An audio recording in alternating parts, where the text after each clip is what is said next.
வணக்கம். நான் உங்க நீலிமா. நீங்க பாத்துட்டு இருக்கிறது சந்தூர் அழகிய ஸ்நேகிதி. இன்னைக்கு நம்ம நிகழ்ச்சியில 4 பகுதிகளுமே ரொம்ப சுவாரஸ்யமான விஷயங்கள் காத்துட்டு இருக்கு. டிலே பண்ணாம நிகழ்ச்சிக்கு போலாமா? இன்னைக்கு நான் உங்களுக்கு கிச்சன் கிட் அது எப்படி செய்யறது, அதாவது ஃபோர்க்கு ஸ்பூனு அந்த மாதிரி சாமான்லாம் போட்டு அழகாக டேபிள் மேலே வச்சுக்கிறது எப்படின்றத காட்ட போகிறேன். இன்னைக்கு நாம பார்க்க போறது ரொம்ப முக்கியமான செக்மெண்ட், ஸ்டிக்கர் பொட்டுகளால் வரும் அலர்ஜி. இன்னைக்கு இந்த நிகழ்ச்சியில நம்ம பார்க்க போறது இன்வெர்டட் ட்ரையாங்கிள் பத்தி பார்க்கலாம். அவங்க ஷோல்டர் பெருசா இருக்கும், அவங்களோட வேஸ்ட் சின்னதா இருக்கும், அவங்க ஹிப்பும் சின்னதா இருக்கும். இதுதான் இன்வெர்டட் ட்ரையாங்கிள். இவங்க இந்த மாதிரி ட்ரெஸ் பண்ணா ஐடியல் ஷேப்க்கு கொண்டு வந்துட்டோம். இவங்க எக்ஸசைஸ் பண்ணி இல்லை நிறைய சாப்பிட்டு ஹிப்பை கொண்டு வரல. இது அவங்க ட்ரெஸ் டிசைனால கொஞ்சம் ஐடியல் ஷேப் கொண்டு வந்திருக்கோம்.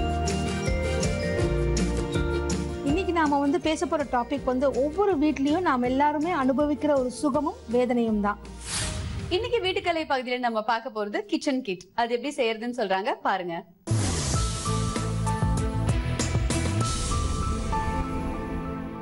வணக்கம். இன்னைக்கு நான் உங்களுக்கு கிச்சன் கிட் அது எப்படி செய்யறது, அதாவது ஃபோர்க்கு ஸ்பூனு அந்த மாதிரி சாமான்லாம் போட்டு அழகாக டேபிள் மேலே வச்சுக்கிறது எப்படின்றத காட்ட போகிறேன். அதுக்கு உங்களுக்கு ஸ்ட்ராங்காக எந்த ஹைட் இருந்தாலும் சரி, உங்களுக்கு நல்ல ஸ்ட்ராங்கான டப்பா ஒன்று உங்களுக்கு கிடைக்கணும். முதல்ல அந்த டப்பாவை நல்லா ஒயிட் பேப்பர் போட்டு நல்லா இப்படி ஒட்டிக்கோங்க. அதுக்கு மேலே இப்படி கைப்பிடி வரணும் இல்லையா, அதுக்கு இந்த மாதிரி ஒரு அட்டையை எடுத்து கரெக்டாக வச்சு பார்த்துக்கோங்க. வச்சு பார்த்து அதை நல்லா கட் பண்ணிவிட்டு அதுக்கும் நல்லா ஒயிட் பேப்பர் போட்டு ஒட்டிக்கோங்க. ஒட்டிங்கன்னா நல்லா நீட்டாக இந்த மாதிரி இருக்கும். இப்படி வைக்கிறோம். இந்த இது டப்பா சும்மா இருந்தால் நல்லா இருக்காது. அதுக்கு நம்ம பேப்பர் ரோல் பண்ணி அதை டெக்கரேட் பண்ண போகிறோம். அந்த பேப்பர் ரோல் எப்படி பண்ணுறதுன்றதை உங்களுக்கு நான் காட்டுறேன்.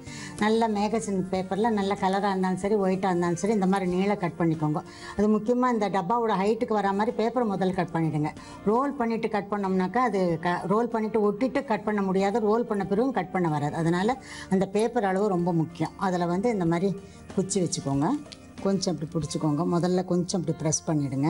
ப்ரெஸ் பண்ணிவிட்டு இந்த மாதிரி நல்லா ரோல் பண்ணிங்கன்னா கரெக்டாக வரும். நல்லா டைட்டாக ரோல் பண்ணணும்.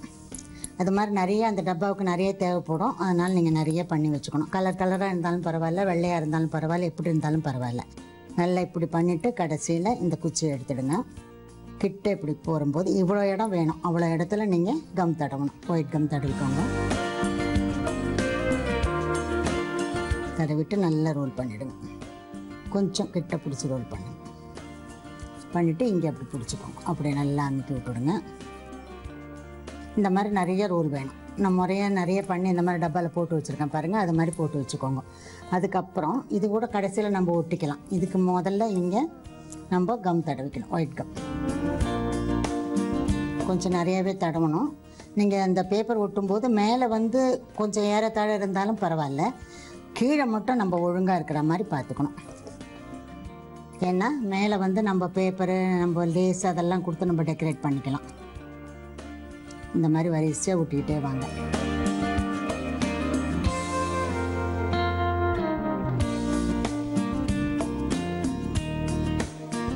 அது மாதிரி தான் நான் அங்கே ஒட்டியிருக்கிறேன். அது கலர் பேப்பர் ஒரு பக்கமாக வச்சுருக்கேன், ஒயிட் பேப்பர் ஒரு பக்கமாக வச்சுருக்கேன். அதெல்லாம் உங்கள் இஷ்டம், எப்படி வேணாலும் நீங்கள் வைக்கலாம். வச்சுட்டு கொஞ்சம் காய விடணும். ஒரு பக்கம் நல்லா காஞ்ச பிறகு நீங்கள் அடுத்த பக்கத்தை ஒட்டுறதுக்கு ஆரம்பிங்க. ஏன்னா இந்த பக்கம் நல்லா உட்காந்தா தான் அடுத்த பக்கம் நம்ம டேர்ன் பண்ண முடியும் டப்பாவை. அதனால் நல்லா இப்படி கிட்ட ஒட்டிட்டு வாங்க. இந்த கீழ் பக்கம் மட்டும் கரெக்டாக இருக்கிற மாதிரி பார்த்துக்கோங்க. மேலே கொஞ்சம் முன்ன பின்ன இருந்தாலும் பரவாயில்ல, நம்ம அதுக்கு மேலே ஒரு லேஸ் விட்டு அட்ஜஸ்ட் பண்ணிடலாம், டெக்கரேஷன் பண்ணிடலாம். கலரு வெள்ளை எது வந்தாலும் பரவாயில்ல. இல்லை நீங்கள் ஒரேடியாக கலராக அந்த பாருங்கள், நான் ஒட்டியிருக்கேன், கலர் ஒரு பக்கம் ஒயிட் ஒரு பக்கம், அந்த மாதிரி நீங்கள் செஞ்சுக்கலாம். இதே மாதிரி எல்லாம் ஃபுல்லாக ஒட்டிட்டு வந்துடுங்க. நல்லா கொஞ்சம் அப்படி அமுத்தி விடுங்க, அப்போ தான் அது காயும். அதே மாதிரி 3 பக்கம் 4 பக்கமும் ஒட்டிடுங்க. ஒட்டிட்டிங்கன்னா இந்த மாதிரி அழகான ஒரு டப்பா கிடைக்கும். இதில் பாருங்கள், நான் ஒரு பக்கம் கலர் ரோலாக ஒட்டியிருக்கேன், ஒரு பக்கம் வெள்ளை ரோலாக ஒட்டியிருக்கேன், இந்த பக்கம் இந்த கலரை. அது அந்த மேகசினில் அந்த மாதிரி அழகாக வந்தது, அதனால் அதை அப்படியே ஒட்டிட்டேன். அப்புறம் இந்த கைப்பிடியை கடைசியில் இதில் வச்சு நடுவில் ஃபிக்ஸ் பண்ணிவிடுங்க. அதுக்கு நல்லா கம் தடவணும். கம் தடவிட்டு கரெக்டாக சென்டர் பார்த்துக்கோங்க.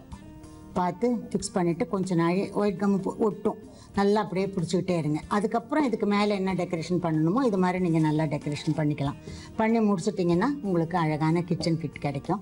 அது மாதிரி இல்லாதபடிக்கு பேப்பர்லேயே நான் இந்த மாதிரி டிசைன் எல்லாம் பண்ணி அதை ஒட்டியிருக்கேன் இந்த டப்பாவில். இது இப்படியும் செய்யலாம் நீங்கள். இதுக்கும் டெக்கரேஷன் தான், அதுவும் பேப்பர் தான். எல்லாம் இப்படி ரோல் பண்ணியும் ஒட்டலாம், இந்த மாதிரி டிசைன் பண்ணியும் ஒட்டலாம். உங்கள் இஷ்டத்துக்கு உங்களுக்கு எது இஷ்டமோ அது மாதிரி பண்ணுங்கள். எது பண்ணாலும் ஒரு அழகு தான். பெயிண்ட் பண்ணாலும் சரி தான். இந்த ஃபேப்ரிக் பெயிண்ட்டோ அல்லது போஸ்டர் பெயிண்ட்டோ எது வேணாலும் பண்ணலாம். நீங்கள் குந்தன் ஒர்க்கு, சமைக்க ஒர்க்கு அதுவும் பண்ணலாம். எல்லாம் உங்களோட இஷ்டம், உங்களோட கற்பனை தான். பண்ணி வச்சிங்கன்னா டேபிள் மேலே பார்க்குறதுக்கு நல்லா அழகாக இருக்கும். இதை எடுத்துன்னு போயிட்டு கிஃப்ட் கொடுத்தாலும் சந்தோஷமாக இருக்கும், பார்க்குறவங்க சந்தோஷப்படுவாங்க. நம்ம வீட்லேயும் டேபிளில் அலங்காரமாக வைக்கலாம். இதெல்லாம் செஞ்சு பாருங்கள், உங்களுக்கு பிடிக்கும்னு நினைக்கிறேன். வேஸ்ட் பேப்பர் நல்லபடியாக யூஸ் பண்ணுன்ற ஒரு திருப்தியும் நம்மளுக்கு இருக்கும். செஞ்சு பாருங்கள். நன்றி, வணக்கம். பேப்பர், க்ளூ, லேஸ்னு நிறைய வேலைப்பாடோட ரொம்ப பிரிட்டியான இந்த கிச்சன் கிட் எப்படி செய்யறதுன்னு கத்துக்கிட்டீங்க இல்லையா? வாங்க அடுத்த பகுதிக்கு போலாம். இன்னைக்கு அழகும் ஆரோக்கியமும் பகுதியில நம்ம பார்க்க போறது அழகு. அதுலயும் ஸ்கின்க்கு வர அலர்ஜிஸ் அத பத்தி சொல்றாங்க, பாருங்க. வணக்கம் நேயர்களே, இன்னைக்கு நாம பார்க்க போறது ரொம்ப முக்கியமான செக்மெண்ட், ஸ்டிக்கர் பொட்டுகளால் வரும் அலர்ஜி. இந்த ஸ்டிக்கர் பொட்டுகளால் வரும் அலர்ஜிக்கு நம்ம வீட்டில் இருந்தபடியே ரொம்ப சுலபமாக நம்மளுக்கு வந்து கெமிக்கலே யூஸ் பண்ணாமல் எப்படி இந்த அலர்ஜியை போக்குறதுன்றது இப்போ நான் உங்களுக்கு காட்டுறேன்.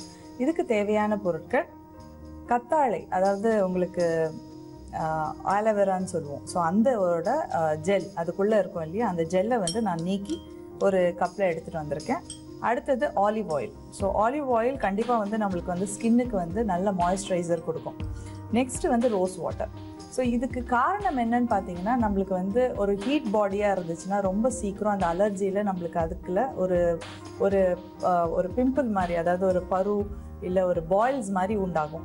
ஸோ இது வந்து ஹீட் பாடி இருக்கவங்களுக்கு தான் ரொம்ப சீக்கிரம் இந்த அலர்ஜி வந்து ஃபார்ம் ஆகிறதுக்கு சான்சஸ் இருக்குது. ஸோ இதுக்கு தேவை, ஃபஸ்ட்டு நான் வந்து இந்த கற்றாழையோடைய ஜெல் எடுத்து வச்சுருக்கேன். அடுத்தது ஆலிவ் ஆயில். இந்த ஆலிவ் ஆயில் 1 ஸ்பூன் போட்டுக்கோங்க. இதை வந்து நீங்கள் ஒரு வாரத்துக்கு செஞ்சு வச்சுக்கலாம் ஃப்ரிட்ஜில். ஸோ டெய்லி செய்யணுன்றது அவசியம் கிடையாது. அடுத்தது ரோஸ் வாட்டர் சிறிதளவு எடுத்துக்கிறேன். ஸோ இந்த மூணுத்தையும் நல்லா மிக்ஸ் பண்ணிக்கோங்க. ரோஸ் வாட்டர் வந்து உங்களுக்கு வந்து எப்போவுமே வந்து அதை அப்ளை பண்ணும்போது அந்த ஹீட், அந்த உஷ்ணத்தை வந்து ரொம்ப சீக்கிரம் தணிச்சிடும். அடுத்தது நம்மளுக்கு வந்து ஒரு ஆன்டிசெப்டிக்காக வந்து நம்மளுக்கு ஆலோவேரா ஜெல் கொடுக்கும். நல்ல மாய்ஸ்சரைசர், அதாவது உங்களுக்கு ஒரு ட்ரையான ஸ்கின் இருந்துச்சுன்னா நல்ல மாய்ஸ்சரைசர் கொடுக்கறதுக்கு நான் வந்து ஆலிவ் ஆயில் யூஸ் பண்ணியிருக்கேன். ஸோ இந்த மூணுத்தை வந்து நல்லா நான் இப்போ மிக்ஸ் பண்ணிக்கிறேன். மிக்ஸ் பண்ணிவிட்டு ஒரு சின்ன பிளாஸ்டிக் கண்டெய்னரில் எப்போவுமே நான் சொல்கிற மாதிரி எடுத்து வச்சுக்கோங்க.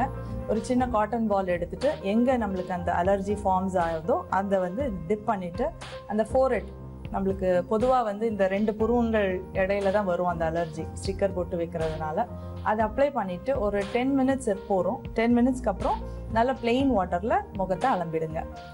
நேர்களே, இது வந்து உங்களுக்கு வந்து ரொம்ப சுலபமாகவும் ஈஸியாகவும் இருக்கும். ரொம்ப ஈஸி இது.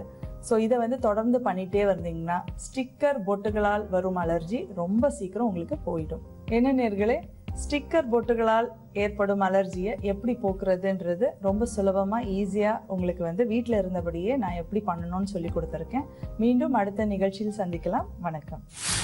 என்னங்க, வீட்ல இருக்கிற எளிய பொருட்களை வச்சு ஸ்கின்ல இருக்கிற அலர்ஜியை எப்படி போக்குறது அப்படின்னு அவங்க சொன்ன விஷயம் உங்களுக்கு ரொம்பவே யூஸ்ஃபுல்லா இருந்திருக்கும் நம்புறேன். வாங்க அடுத்த பகுதிக்கு போலாம். இன்னைக்கு ஃபேஷன் உலகம் பகுதியில நம்ம பார்க்க போது இன்வெர்டட் ட்ரையாங்கிள் பாடி ஷேப் இருக்கிறவங்கள எந்த அளவுக்கு நார்மலா காட்டலாம் அப்படிங்கறத பத்தி தான் பார்க்கலாம். வணக்கம் நேர்களே, இன்னைக்கு இந்த நிகழ்ச்சியில் நம்ம பார்க்க போகிறது இன்வெர்டட் ட்ரையாங்கிள் பற்றி பார்க்கலாம். இன்வெர்டட் ட்ரையாங்கிள்னா நம்ம டேப் எடுத்து பார்க்கும்போது ஷோல்டர் லெவல் பெருசாக இருக்கும், இடுப்பு லெவல் சின்னதாக இருக்கும், வேஸ்ட்டும் கொஞ்சம் சின்னதாக இருக்கும். இதுதான் இன்வெர்டட் ட்ரையாங்கிள். அடுத்தது நம்ம வந்து 6 டைப் ஆஃப் பாடி ஷேப் இருக்குன்னு பார்த்தோம். இதுதான் ட்ரையாங்கிள். ஷோல்டர் சின்னதாக இருக்கும், ஹிப்பு வந்து பெருசாக இருக்கும். இதுதான் இன்வெர்டட் ட்ரையாங்கிள். ஷோல்டர் பெருசாக இருக்கும், ஹிப் சின்னதாக இருக்கும். இதுதான் ரெக்டாங்கிள். ஷோல்டர், வேஸ்ட், ஹிப் இது எல்லாமே ஒரே மாதிரி இருக்கும். இதுதான் ஆர் கிளாஸ் இல்லைன்னா ஐடல் கிளாஸ், ஐடல் ஷேப் இல்லைன்னா ஒல்லியாக இருக்கிறவங்க பற்றி சொல்லுவோம். இவங்களுக்கு ஷோல்டர் பெருசாக இருக்கும், ஹிப்பும் பெருசாக இருக்கும், வேஸ்ட் ரொம்ப குறுகலாக இருக்கும். இதுதான் ஐடல் ஷேப். இது வந்து டைமண்ட் ஷேப். டைமண்ட் ஷேப்பில் ஷோல்டர் சின்னதாக இருக்கும், வயிற்று பகுதியில் ரொம்ப பெருசாக இருக்கும், ஹிப்பு வந்து ஷோல்டரும் ஹிப்பும் ஒரே மெஷர்மெண்ட்டில் இருக்கும். இது ரவுண்டட் ஷேப். உடம்பு ஃபுல்லாகவே உருண்டையாக இருப்பாங்க, அதனால இது பேர் ரவுண்டட் ஷேப். இன்வெர்டட் ட்ரையாங்கிளுக்கு ஒரு ஃபோட்டோ கொண்டு வந்திருக்கேன். இவங்க தான் இன்வெர்டட் ட்ரையாங்கிள். இங்கே பார்த்தீங்கன்னா அவங்க ஷோல்டர் பெருசாக இருக்கும், அவங்களோட வேஸ்ட் சின்னதாக இருக்கும், அவங்க ஹிப்பும் சின்னதாக இருக்கும். இதுதான் இன்வெர்டட் ட்ரையாங்கிள். இவங்க இந்த மாதிரி ட்ரெஸ் பண்ணால் ஐடியல் ஷேப்புக்கு கொண்டு வந்துட்டோம். இவங்க எக்ஸசைஸ் பண்ணி இல்லை நிறையா சாப்பிட்டு ஹிப்பை கொண்டு வரல. இது வந்து அவங்க ட்ரெஸ் டிசைனால் கொஞ்சம் ஐடியல் ஷேப் கொண்டு வந்திருக்கோம். அடுத்தது வந்து இந்த சார்ட்டில் வந்து எப்படி நம்ம வந்து என்ன டெக்னிக் யூஸ் பண்ணி நம்ம இவங்க ஐடியல் ஃபிகர் கொண்டு வரோம்னு சொல்லிட்டு பார்க்கலாம். இதுதான் இன்வெர்டட் ட்ரையாங்கிள். இப்போ நம்ம ஷோல்டரை கொஞ்சம் உள்ளே கொண்டு வரணும். ஸோ இந்த ஏரோவை இன் கொண்டு வரணும். இவங்க ஹிப்பு சின்னதாக இருக்கனால கொஞ்சம் அவுட்டரில் கொண்டு வரலாம். எப்பவுமே வந்து எல்லாரோட பார்வையும் முகத்தில் தான் இருக்கணும். அதனால இந்த நடுவில் இருக்க ஏரோவை மேலே கொண்டு வரணும். இப்போ வந்து நம்ம மேல் பகுதியை உள்ளே கொண்டு வரணும். அதனால எப்போவுமே டாப் வந்து டார்க் கலராக போடுங்க. டிசைன் டீட்டெயில்ஸ் ரொம்ப கொடுக்கூடாது. சாரி எடுத்துட்டோம்னா சாரியில் வந்து tussar silk sorry, soft silk sorry இல்லைன்னா காட்டன் சாரி கட்டலாம். இதுதான் டசார் சாரி. கொஞ்சம் மொறுமொறுன்னு இருக்கனால கீழ் பகுதியை நம்ம கொஞ்சம் ஃபில் பண்ணிடும். கீழே உள்ளியாக இருக்கிறனால கொஞ்சம் குண்டா காமிப்பாங்க. மேலே வந்து ப்ளவுஸில் டிசைன் டீட்டெயில்ஸ் கொடுக்கூடாது. இதில் பல்லுவில் டிசைன் இருக்கும், நடுவில் பாடியிலையும் கொஞ்சம் டிசைன் இருக்கும். இந்த மாதிரி தான் போடணும். ப்ளவுஸில் டிசைன் எப்பவுமே கொடுக்கக்கூடாது. இப்போ இந்த சாரிக்கு வந்து நம்ம ப்ளவுஸ் போட்டோன்னா டிசைன் டீட்டெயில்ஸ் கம்மியாக இருக்கணும்.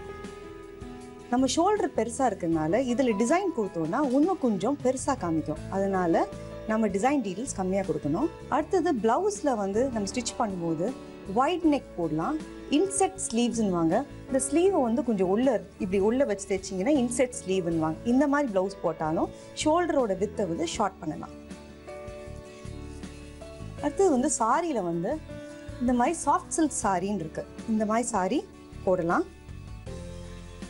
நான் சொன்ன மாதிரி சின்ன பார்டர் போட்டால் கொஞ்சம் டாலாக காமிக்கும். இது சில்க் ஆர்கன்ஸான்னு சொல்லுவாங்க. இந்த சாரியும் போடலாம். இது போடுறதுனால நம்மளோட ஹிப் பகுதி வந்து கொஞ்சம் வைடாக காமிக்கும். ஷோல்டர் அதுவும் வைடாக தெரியற மாதிரி காமிக்கிறக்க வச்சிருக்கோம் இந்த சாரியை. இப்போ சல்வாரில் பார்த்தீங்கன்னா அனார்கலி போட்டால் இதுக்கு கரெக்டாக இருக்கும். இதுதான் அனார்கலி சாம்பிள். இன்வெர்டட் ட்ரையாங்கிள் இருக்கவங்களுக்கு இந்த மாதிரி அனார்கலி போடலாம். இதுதான் அனார்கலி சல்வார். மேலே கொஞ்சம் டைட்டாக இருக்கும் இந்த லெவல் வரைக்கும், பஸ்ட் லெவல் வரைக்கும். இங்கேருந்து லூஸ் வரும். இந்த லூஸ்னால என்ன ஆகும்னா ஒரு இல்யூஷன் கொடுக்கும், கீழே ஹிப் பெருசாக இருக்கிற மாதிரி. அதனால இந்த மாதிரி அனார்கலி போடலாம். இப்போ அனார்கலி பார்த்தீங்க. அடுத்தது டாப் பார்க்கலாம். நான் சொன்ன மாதிரி டார்க் கலர் டாப் தான் போடணும். இதுதான் டார்க் கலர் டாப். இதுதான் செட் ஸ்லீவ்ஸ்ன்னுவாங்க. ஸ்லீவ்ஸ் கொஞ்சம் உள்ளே போகும். ப்ளவுஸ்லையும் இந்த மாதிரி ஸ்லீவ்லெஸ் போடலான்னு சொன்னேன்ல, செட் ஸ்லீவ். இதுதான் இந்த மாதிரி திக்கான ப்ரொக்கேட் சில்க் சல்வார் போடக்கூடாது. இதுதான் ப்ரொக்கேட் சல்வார்னுவாங்க. இந்த மாதிரி ப்ரொக்கேட் சல்வார் போட்டிங்கன்னா இன்னும் குண்டா காமிக்கும். அதனால் இந்த மாதிரி சல்வார்லாம் போடக்கூடாது. இப்போ அடுத்தது வந்து இந்த மாதிரி சல்வார் போடுறதா இருந்தேன்னா இதுதான் பெரிய பிரிண்ட்னுவாங்க, போல்ட் பிரிண்ட். இந்த மாதிரி போல்ட் பிரிண்ட்டு போடாதீங்க.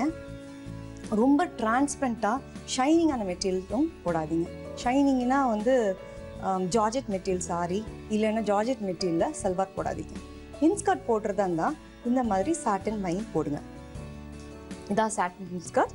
இந்த மாதிரி சாட்டன் இன்ஸ்கர்ட் போட்டிங்கன்னா நல்லாயிருக்கும். இப்போ நம்ம மெட்டீரியல் பார்த்தோம், கலர் பார்த்தோம், பேட்டர்ன் பார்த்தோம். இப்போ நம்ம அடுத்தது வந்து அக்சசரிஸ் பற்றி பார்க்கலாம். இன்வெர்டட் ட்ரையாங்கிள் இருக்கவங்களுக்கு வந்து அக்சசரிஸ் ரொம்ப தின்னாக போடணும். இப்போ நான் போட்டிருக்கேன்ல இந்த மாதிரி அக்சசரிஸ் போடணும், தின்னாக போடணும். சின்ன இயரிங் போடணும். அடுத்தது சின்னதாக பிரேஸ்லெட் போடலாம். நேர்களே, இன்னைக்கு இன்வெர்டட் ட்ரையாங்கிள் ஃபீமேல் அப்படின்னா ஷோல்டர் பெருசாகவும் ஹிப்பு சின்னதாக இருக்கிறவங்களுக்கு என்ன மாதிரி ட்ரெஸ் பண்ணணும், என்ன பண்ணக்கூடாது, இந்த மாதிரி பண்ணால் எப்படி நம்ம ஐடியல் ஃபிகர் அப்படின்னா பர்ஃபெக்ட் ஃபிகர் கொண்டு வரணும்னு பற்றி நம்ம பார்த்தோம். என்ன நேர்களே, இந்த நிகழ்ச்சி உங்களுக்கு ரொம்ப பிடிச்சிருக்குன்னு நினைக்கிறேன். மீண்டும் அடுத்த நிகழ்ச்சியில் சந்திக்கலாம். வணக்கம். என்னங்க, எந்த அளவுக்கு நம்மள எலிகண்டா மாத்திக்க முடியும்னு அவங்க சொன்ன விஷயம் உங்க எல்லாருக்குமே ரொம்ப யூஸ்ஃபுல்லா இருந்திருக்கும், பிடிச்சிருக்கும்னு நம்புறேன். வாங்க அடுத்த பகுதிக்கு போலாம். இன்னைக்கு புதுமை பெண் பகுதியில சுமதி ஸ்ரீனிவாஸ் நம்ம கிட்ட பேச போற விஷயம் சுகம் வேதனை. இது ரெண்டுமே ரெண்டு எக்ஸ்ட்ரீம்ஸுங்க. இது எப்படி பேலன்ஸ் பண்றதுன்னு அவங்க என்ன சொல்றாங்கன்னு பார்க்கலாம். வணக்கம் நேயர்களே. இன்னைக்கு நாம வந்து பேச போற டாபிக் வந்து ஒவ்வொரு வீட்லயும் நாம் எல்லாருமே அனுபவிக்கிற ஒரு சுகமும் வேதனையும் தான். அது என்னன்னு கேட்டீங்கன்னா எண்ணங்களின் ஆதிக்கம். ஏன்னா எண்ணங்களின் ஆதிக்கம் எங்க வருதுன்னு கேட்டீங்கன்னா, ஒரு வீடு இருக்கு, அதுல ஒரு இல்லத்தரசி இருக்காங்க. அவங்க வந்து அவங்களுடைய குழந்தைய வந்து பார்த்து பார்த்து பார்த்து வளர்க்குறாங்க. கணவருக்கு என்ன தேவையோ அதை செய்யறாங்க. ஸோ இப்படி இருக்கிற ஒரு சூழல்ல வந்து என்ன ஆயிடுதுன்னா, அவங்க வந்து ஒரு இல்லத்தரசியானவங்க வந்து அப்படியே அந்த குழந்தைங்களோடய அவங்க வளர்றாங்க, அந்த குழந்தைங்களோடய வாழறாங்க. அப்போ அந்த தாயினுடைய ஒரு எண்ணமானது வந்து பாத்தீங்கன்னா அந்த குழந்தை குழந்தை குழந்தைன்னே வந்துட்டு இருக்கு. அப்போ என்ன ஆயிடுதுன்னா, அந்த குழந்தை என்ன செய்யும், 5 மணிக்கு அந்த குழந்தை என்ன செய்யும், 7 மணிக்கு என்ன செய்யும், 9 மணிக்கு என்ன செய்யும், என்ன தேவை அந்த குழந்தைக்கு, எல்லாமே பார்த்து பார்த்து பார்த்து ஒரு இல்லத்தரசி வந்து செஞ்சுட்டு இருக்காங்க.